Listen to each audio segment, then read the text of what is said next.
I would like to suggest a bonded pets system for Mortal Online 2. The idea is inspired by Ultima Online, but adapted to Mortal's mechanics in a way that would not break balance, would not destroy the pet economy, and would make the tamer profession a deeper, more meaningful, and more rewarding playstyle. Right now, the main problem with pet gameplay is very simple. Tamers are punished much harder than most other classes. When a warrior dies, he loses his gear. That is painful but understandable. He does not lose his character levels, his strength, his dexterity, or his weapon skills. He gets a new set of gear and returns to the game. When a mage dies, he also loses gear and reagents, but he does not lose the progress of his character. A tamer, especially one who plays around combat pets, often loses much more than gear. He loses hours of time invested into raising a pet. He loses a combat companion that he trained, developed, and used in real fights. After a pet dies, the player often has to go through the same exhausting process all over again. That is not hardcore. That is a mechanic that discourages people from playing a pet-focused class, especially new players. That is why I would like to suggest a system of spiritual bonding with pets, or simply bonded pets. But this is very important. A pet should not become bonded simply because it reached level 125.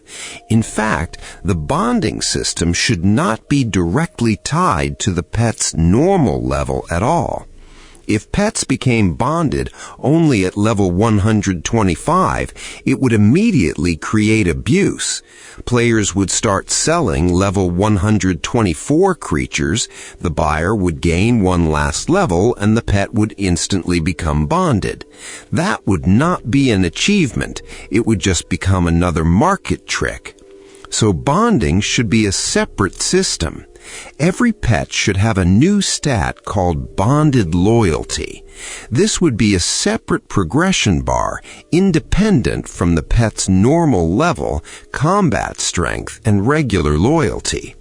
A pet's normal level shows how strong the creature is. Bonded loyalty shows how deeply this specific creature is connected to this specific owner. These should be two completely different things. A creature of any level should be able to become bonded. It could be a low-level wolf, a mid-level bear, a horse, a combat beast, or even a dominated creature. What matters is not whether the creature has reached max level, but whether it has gone through a long and meaningful journey with that specific player. On top of that, players should be able to lock a pet's level at any point. For example, if a player wants to have a bonded low-level wolf, he should be able to stop that wolf's normal level progression. The wolf would no longer grow stronger as a combat unit, but its bonded loyalty could still continue to grow through special tasks. This is especially important for builds that do not want to play around one huge max-level monster, but around weaker, more personal animals. A hunter with a wolf should not be forced to level that wolf all the way to 125 just to create a spiritual bond. If a player wants to keep a pet at a certain level and turn it into a permanent companion, the system should allow that. And this is where the main part of my idea comes in: Beast Mastery Task Masters. These would be special task givers for tamers, dominators, and all players who want to develop their pets. They would work in a similar way to taskmasters for hunters or warriors, but the reward would not go into the player's character experience. Instead, the reward would go into the bonded loyalty of one specific pet. In other words, the player goes to a Beast Mastery Taskmaster, selects a pet task, receives a specific list of creatures to kill, and then goes out to complete that task with the chosen pet. But there must be an important rule. Bonded loyalty is only gained by the pet that actually participated in the task. If the task is taken for a specific wolf, then that wolf must participate in killing the required mobs. It should either kill the target itself or at least deal part of the damage for the kill to count. If the animal simply stands nearby and does nothing, it should not receive progress. If the player has multiple animals, he should not be able to bring an entire pack of wolves and level all of them through one task. Each pet should be developed separately. Every wolf, bear, horse, or other creature should require its own task and its own journey. This is a very important anti-abuse rule. Otherwise, players would simply drag packs of animals into the safest locations, quickly farm progress for all of them at once, and turn the system into another mass grind mechanic. Bonded loyalty should represent the personal story of one specific animal, not a shared reward for an entire army of pets. Beast Mastery Taskmasters should offer a list of tasks by difficulty. For example, simple tasks against weak mobs, medium tasks against more dangerous creatures, difficult tasks against strong monsters, and possibly daily tasks with larger rewards. The logic should be similar to existing character tasks. The harder the task, the better the reward. Weak mobs such as zombies could give a very small amount of bonded loyalty. They could be useful for beginners, for first steps, and for learning the system, but they should not be the most profitable way to progress. Otherwise, all tamers would simply fill safe graveyards with animals and endlessly farm zombies. That is exactly what should be avoided. If a player wants real progress, he should have to take harder tasks, travel into more dangerous places, and risk his pet in real combat. Stronger monsters should give more bonded loyalty. Daily tasks could give even larger rewards, but should also require more serious targets. This way, leveling bonded loyalty becomes similar to leveling your character through tasks. The difference is that now you are not developing yourself, you are developing the personal history and loyalty of your animal. This solves several problems at once. First, the system is not tied to the pet's normal level. Second, a player cannot simply buy an almost finished creature and instantly turn it into a bonded pet. Third, bonding progress happens through real gameplay, not by mindlessly hitting training dummies. Fourth, players would not crowd safe graveyards for endless zombie grinding. Fifth, every pet would require separate attention, separate progress, and a separate journey, and that is exactly what makes the system interesting. If you want a bonded wolf, you take that wolf, complete tasks with it, risk it, fight alongside it, and slowly develop its bonded loyalty. If you want a bonded bear, you do the same with that bear.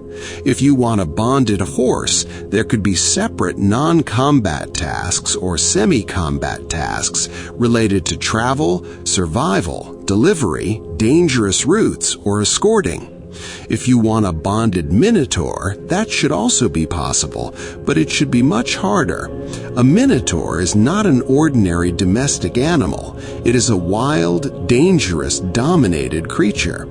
Creating a spiritual bond with such a creature should require far more effort, more dangerous tasks, and much higher bonded loyalty. I do not think all dominated creatures should automatically be excluded from this system. On the contrary, creatures that can only be dominated should still be able to become bonded, but this should be a rare and serious achievement. Ordinary animals could bond faster. Strong combat beasts would bond more slowly. Dominated creatures such as minotaurs would bond much more slowly, and some specific creatures could still be completely excluded from bonding for balance, lore, or technical reasons. For example, certain artificial, summoned, unique, or overly powerful creatures might never be able to become bonded. This would keep the system flexible and controllable. So what happens when a pet finally becomes bonded? Once a pet reaches the final stage of bonded loyalty, it becomes spiritually bonded to its owner. This does not mean the pet becomes immortal. It means that its death no longer permanently destroys all of the player's progress. If a bonded pet dies, it does not leave a normal corpse. Instead, it becomes a spirit. This spirit stays near its owner and continues to follow them. The spirit could be seen through spiritism-related abilities, for example with a spell such as transcendental awareness or a similar mechanic. The pet spirit should still consume pet points.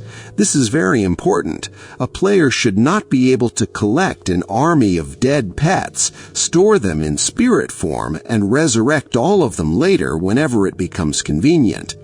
Even a dead bonded pet should remain part of your active pet control system. If the player no longer wants to keep that pet, he should be able to abandon it through the pet menu, just like with a living creature. A bonded pet could be resurrected through spiritism. This would make spiritism much more useful for pet gameplay and would turn a true tamer into a more specialized build. If the owner does not have spiritism himself, he could ask a friend or another spiritist to resurrect the pet. This would add more social interaction and make spiritism important not only for human characters, but also for players who work with animals. However, a resurrected pet should not immediately return to combat, otherwise the system would become too powerful. That is why, after resurrection, the pet should receive a fatigue debuff, for example for 900 seconds.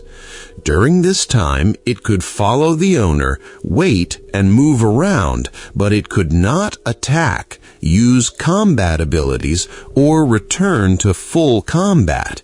This is an important part of the balance. A bonded pet should not become an immortal weapon that can be endlessly revived in the middle of a fight. It can be brought back, but death still remains a serious penalty. Also, while the pet is under the fatigue debuff, it should not be possible to stable it or list it for sale. Otherwise, players could use the system in unintended ways, hiding pets after death, avoiding consequences, or trading them around restrictions. Another key point is that loyalty cannot be sold. If you sell or transfer a bonded pet to another player, the spiritual bond should disappear. The new owner may receive the animal itself, its level, its stats, and possibly its normal skills, but not its personal bond with the previous owner. Because you can sell a beast, you can sell its strength, you can sell its body, but you cannot sell devotion. If the new owner wants to make that pet his own bonded companion, he must go through the journey himself. He must complete beast mastery tasks with it, build up bonded loyalty himself, and prove that this is now his animal. This would preserve the pet economy while preventing people from selling ready-made, almost immortal creatures as ordinary goods. But this raises another important question. What if players start abusing the system by filling every stable with bonded animals? At first glance, it may seem that once a pet becomes bonded, a player could simply accumulate dozens or even hundreds of bonded creatures across different stables and keep them forever. That would be a problem. The system could turn into endless stockpiling of valuable pets, where players develop the bond once and then permanently keep a huge reserve of bonded creatures. So, bonded loyalty should not only grow, it should also naturally fade if the animal is not used for a long time. In other words, a bonded pet could gradually lose its bonded status if the owner does not work with it, does not take it on tasks, does not maintain the bond, and simply keeps it in a stable for months like a dead asset. But here is a very important point. Bonded loyalty should not have a hard cap.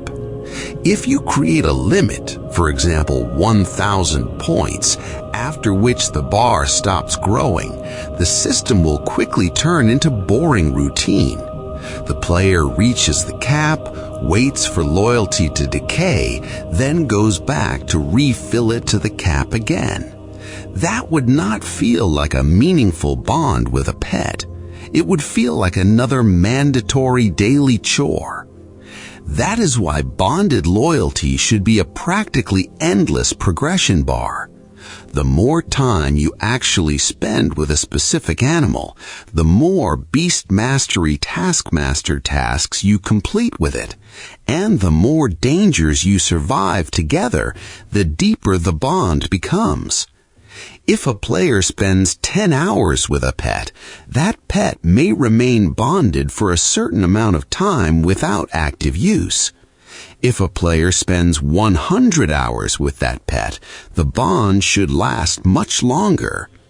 If a player invests 1,000 hours into that pet, completes tasks, brings it into real fights, and develops its bonded loyalty for years, that animal should remain loyal for a very long time, even if the owner temporarily leaves it in a stable.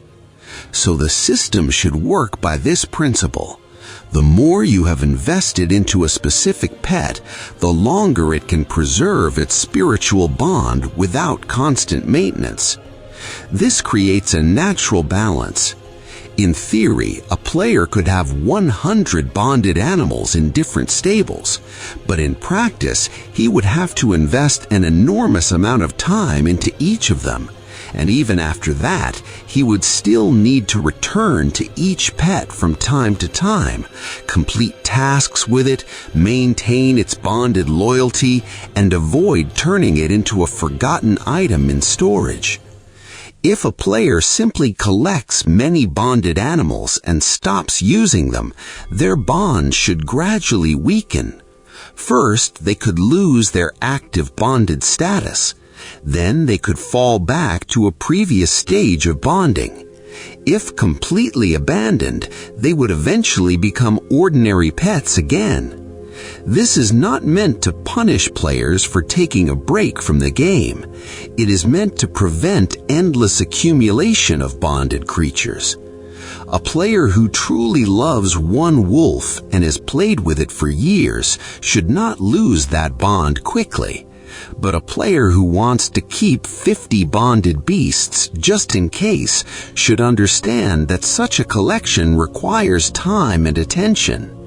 Devotion should not be something you earn once and then forget forever. It should be maintained. And the more bonded pets you have, the harder it becomes to maintain the bond with each one. That is how the system stays alive, fair, and balanced. The system could become even more interesting if it had several stages of bonding. The first stage, the pet begins to recognize its owner. It could obey commands slightly better, lose regular loyalty a bit more slowly, or gain a small bonus to behavioral stability. The second stage, the pet becomes loyal. It reacts to the owner more reliably, is less likely to panic, and may behave more consistently in combat.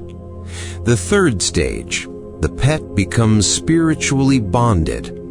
Only at this stage does it become a spirit after death and become eligible for resurrection through spiritism. This would be much better than a simple reach level get bonus system. The player sees the journey. He understands that the pet is slowly becoming closer to him. He starts valuing the animal even before the final stage. And most importantly, this creates real RPG depth. Right now, pets often feel like consumables, expensive, useful, sometimes rare, but still consumables. A bonded pet system would change that. A pet would become a companion. It would have a story. You would remember taking it on its first tasks. You would remember when it almost died. You would remember when it survived a dangerous fight. You would remember completing difficult tasks together to raise its bonded loyalty. And when such a pet dies, it is no longer just the loss of another creature. It becomes an event. But at the same time, it is not the end of everything. You can bring it back if you invested into the right skills, found a spiritist, or prepared in advance. This makes the death of a pet painful, but not pointlessly cruel. The player starts making real decisions. Should I risk this pet? Should I bring it into a dangerous fight? Should I retreat to keep it alive? Should I train spiritism? Should I take harder beast mastery tasks to raise bonded loyalty faster? Should I lock this pet's level and keep it as a weaker but beloved companion? Should I try to create a bonded minotaur, knowing how much time and risk it will require? Should I keep many bonded animals, knowing that each of them will require attention? That is what true hardcore gameplay should be. Not endlessly repeating boring leveling after every death, but a system where decisions have weight, risk has meaning, and losses create stories. At the same time, the system should have clear limitations. Bonded loyalty is a separate progression bar and is not directly tied to the pet's normal level. A creature of any level can become bonded. Players can lock a pet's normal level and continue developing only its bonded loyalty. Bonded loyalty should not have a hard cap. The more bonded loyalty a specific pet has accumulated, the longer it can remain bonded without active use. If a pet is not used for a long time and the player does not complete beast mastery tasks with it, its spiritual bond gradually weakens. An abandoned bonded pet can eventually lose its bonded status. This prevents infinite stockpiling of bonded animals in stables. A player can have many bonded pets, but only if he truly invested time into each one of them and continues to maintain the bond from time to time. Bonded loyalty is developed through beast mastery task masters. Tasks are taken for one specific pet. That specific pet must participate in killing the targets. If the player has multiple pets, he cannot level the whole pack through one task. Every animal must have its own separate journey. Weak mobs give small rewards. Stronger mobs give more bonded loyalty. Daily tasks can give large rewards, but should require more dangerous targets. Training dummies and safe abuse methods should not give bonding progress. Zombies and weak mobs should not be the most profitable way to progress. After death, a bonded pet becomes a spirit. The spirit continues to consume pet points. The pet can be resurrected through spiritism or with the help of another spiritist. After resurrection, the pet receives a fatigue debuff. While fatigued, the pet cannot attack or use abilities. While fatigued, the pet cannot be stabled or listed for sale. Selling or transferring the pet to another player removes the spiritual bond. Dominated creatures can become bonded, but require much more effort. Some specific creatures can be completely excluded from bonding for balance reasons. This approach does not make pets immortal. It simply stops punishing tamers more harshly than everyone else. A warrior dies and loses gear. A mage dies and loses gear. A tamer should also lose something meaningful, but he should not lose hours of progress every time a pet dies. A bonded pet system could make pet gameplay much more interesting. It would give tamers a long-term goal. It would make spiritism more useful. It would add new task givers and new objectives. It would remove meaningless dummy grinding and safe graveyard farming. It would give players a reason to care about their pets instead of treating them like disposable tools. And most importantly, it would make the game deeper. Pets would stop being just consumables. They would become part of the player's story. And for a sandbox MMORPG, that is exactly what the game needs. And at the end, I have one bonus idea. Once a pet finally becomes bonded, the player should be offered the chance to give it a permanent name. This name would stay with the pet forever, as long as the bond is maintained. Because at that point, this creature is no longer just a temporary tool, a disposable combat asset, or another animal from the stable. It has become your companion. A bonded pet should have a real identity. Its name should become permanent, just like the name of your character. Of course, if the player completely abandons the pet and allows the bond to fade away, then that special status could be lost. But as long as the pet remains bonded, its name should remain part of its story. This would make the moment of bonding feel much more meaningful. It would give players an emotional reward, not just a mechanical one. When your wolf, bear, horse, or even dominated creature finally becomes bonded, you are not just unlocking a system, you are naming a companion.